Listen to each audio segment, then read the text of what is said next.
Salute! Hi! Annyeonghaseyo! Annyeonghaseyo! Hello! Hello friends! Gusto ko lang i-share yung ginagawa namin dito sa fire station. Yung ano namin dito, meron kami organization dito sa fire station kasama ko mga Koreans. Yan. Halimbawa, kung nakita kayo ng na-collapse or na-heart attack, yan. Ganito gawin nyo. Una, hello? Titingnan mo kung meron pa siyang hininga. Wala siyang hininga, ano? Ngayon, tutulungan mo siya. Hanggang mo yan. Yan, ganyan. Tapos, ganyanin mo. Tapos, una, anuin mo siya, ganyan, no? Mag-lips to lips kayo. Ganyan. Ganyan. Ganunin mo siya. Yan.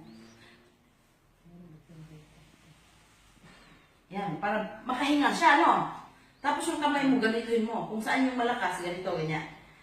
Iganyan mo siya ng 1, 2, 3, 4, 5, 6, 7, 8, 9, 10, 11, 12, 13, 14, 15, 16, 17, 18, 19, 20, 21,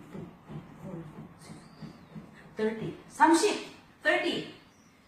Pag hindi pa rin siya nakahinga, lips to lips ulit kayo. Hanggang sa 150. Yan.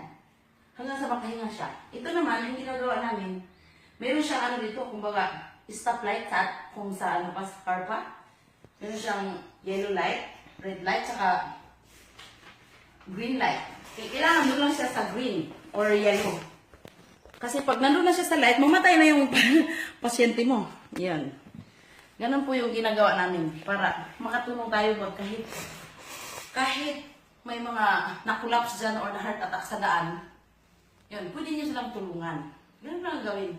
Basta, pisilin mo lang yung ilong, tapos ihipan mo siya. Kaya ihipan mo siya hanggang sa makahinga siya. Para makahinga siya. Yun lang po. Salamat po. Bye-bye. Hansalut!